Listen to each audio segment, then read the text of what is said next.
The Special Envoy on Yemen, Ismail Sheikh Ahmed, is conducting intensive consultations aimed at getting the political process back on track. He's in Paris today, where he met officials from the Office of the President and the Foreign Ministry, as well as the Secretary General of the Gulf Cooperation Council.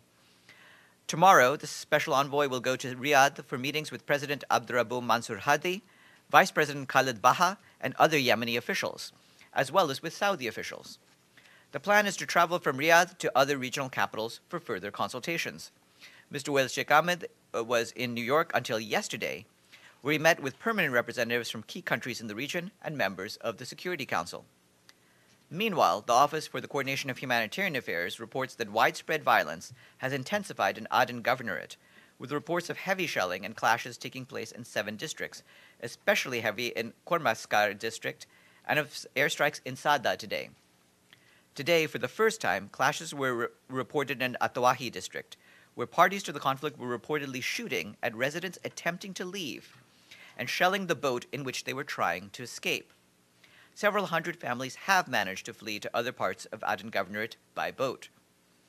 Residents also report a lack of food, water, fuel, and breakdown of basic services in both Aden and Sada governorates, with several districts in Aden Governorate completely cut off. What the Secretary General has been pushing for and has called for repeatedly is a ceasefire. Short of that, there is a need for humanitarian pause. Our humanitarian envoy on the ground, Johannes van der Klo, has made clear that it's particularly urgent to have some form of humanitarian pause to allow for aid to get in. And he's been pressing for that, in particular for there to be no shelling of the airport in Sana'a, so that you can get aid flights in. And of course, the ports also need to be open so that fuel and other facilities can get in. So we are broadly supportive of the effort for a humanitarian pause, but that should be seen as just a stepping stone towards what we want, which is ultimately a ceasefire, and that would hopefully be accompanied, as we said, by talks among the various parties. What was your first question?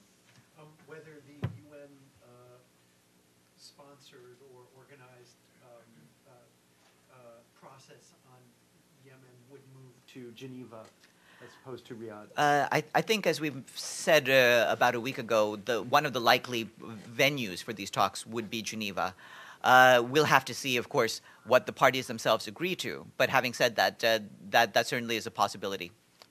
Yes, Nisa. Farhan, it was reported that 2 tankers carrying fuel to Yemen, which were searched and cleared, are still standing miles away from Hodeidah airport, seaport, and the Saudis are not allowing it to dock inside.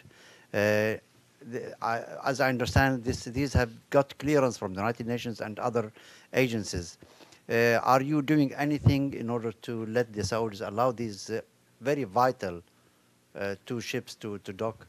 Well, you have seen the repeated calls we've made for humanitarian aid to be allowed into the country. The humanitarian coordinator, Mr. van der Klo, has been making that. You'll have seen what the Secretary General and the emergency relief coordinator, Valerie Amos, have been saying. And we have been talking to a variety of interlocutors about this need. Short of humanitarian pause, there certainly is a need to make sure that any humanitarian vessels, any vessels carrying legitimate humanitarian goods are clear to move. Yes. Just for more hold on, on that. please. Follow up, and then there's several hands. But during the clashes today in Aden, those refugees who were leaving, at the same time there were bombardment from the air and from barges from the sea. When refugees are leaving, trying to flee, shouldn't the allies, so-called allies, stop their bombardment on the city? We have repeatedly urged for any actions to take into account the need to protect civilians, and we do so again. You just heard what I had to say about the attacks there, and again, our opinion on this is that the protection of civilians must be at the forefront of all such operations.